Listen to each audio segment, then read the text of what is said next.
शौक था।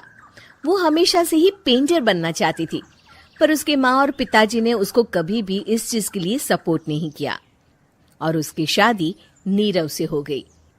नीरव रजनी को बहुत प्यार करता था, पर रजनी हमेशा चुपचाप ही रहती। वो इस शादी से खुश नहीं थी। वो ये शादी नहीं करना चाहती थी। उसे तो हमेशा से पेंटर जो बनना था। अपने इस सपने को वो नहीं पूरा कर पाई, इसलिए वो हमेशा उदास रहती थी। रजनी, बहुत ही बढ़िया फिल्म लगी है, कल देखने चले? नहीं जी, कल मुझे बहुत काम है, मैं नहीं जा पाऊंगी। अच्छा तो कोई बात नहीं, संडे को चलते हैं।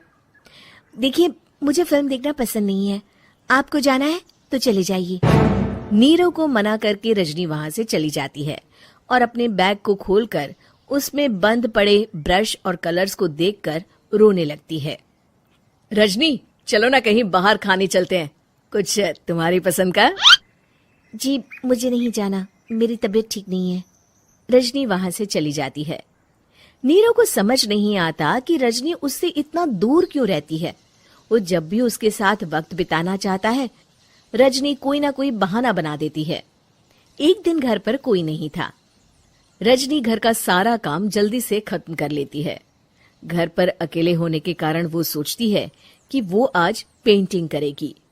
वो अपने कमरे में जाकर पेंट ब्रशेस और कलर्स निकालकर जैसे ही कलर मिक्स कर रही होती है कि दरवाजे पर बेल बज जाती है। अब कौन आ गया इस वक्त? इतनी मुश्किल से तो मुझे पेंट करने का मौका मिला है।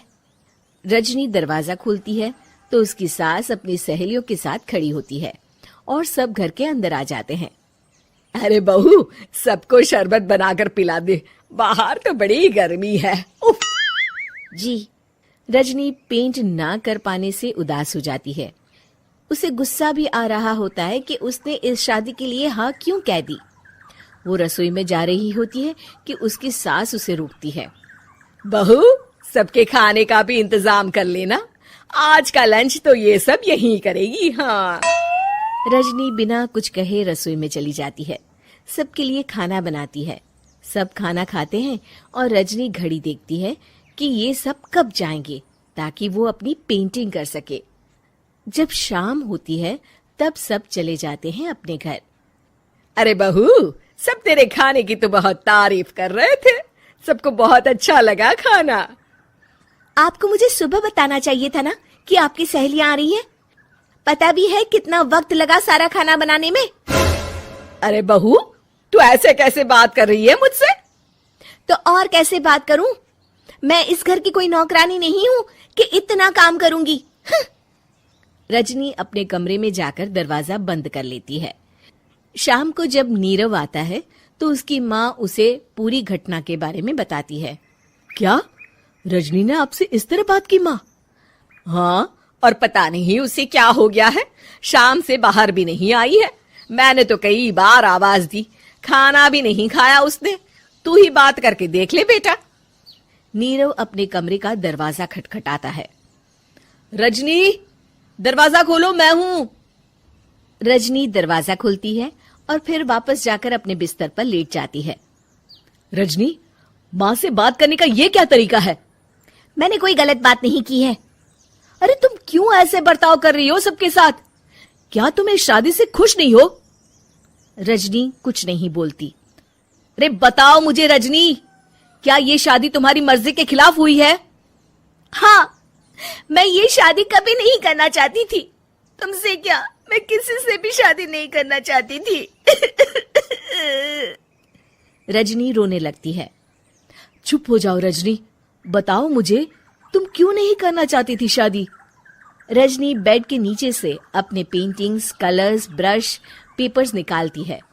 इतने में उसकी सास भी कमरे में आ जाती है। ये देख रहे हो, ये थे मेरे सपने। मैं पेंटर बनना चाहती थी, पर माँ पापा ने कभी सपोर्ट नहीं किया और मेरी शादी करवा दी। मेरे सारे सपने टूट गए।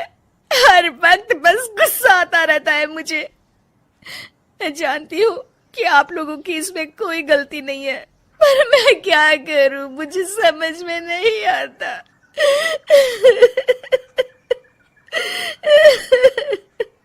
रजनी फूट फूट कर रोने लगती है।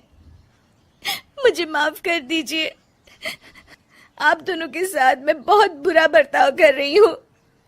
अरे रजनी बेटा चुप हो जाओ तुम। नीरव पानी लेकर आता है। ये लो पानी पियो और शांत हो जाओ। रजनी पानी पीती है और उसकी सास पेंटिंग्स देख रही होती है। अरे नीरव, हमें तो पता ही नहीं था कि हमारी बहू कलाकार है। अरे कितनी अच्छी पेंटिंग्स बनाई है, देखो तो। ये वाली तो मैं अपने कमरे में ले जाऊंगी। आपको ये पेंटिंग्स अच्छी लगी? अच्छी नहीं, बहुत अच्छी लगी। और तुमने हमें बताया क्यों नहीं? तुम जब चाहे पेंटिंग कर सकती हो रजनी। हम तुम्हारे सपनों को पूरा करने में तुम्हारा पूरा साथ देंगे। हाँ बेटा, हम कला की कद्र करते हैं। हम कलाकार तो नहीं, पर मुझे गर्व है कि मेरी बहू एक कलाकार है। रजनी, नीरव और सास तीनों हंस पड़ते हैं।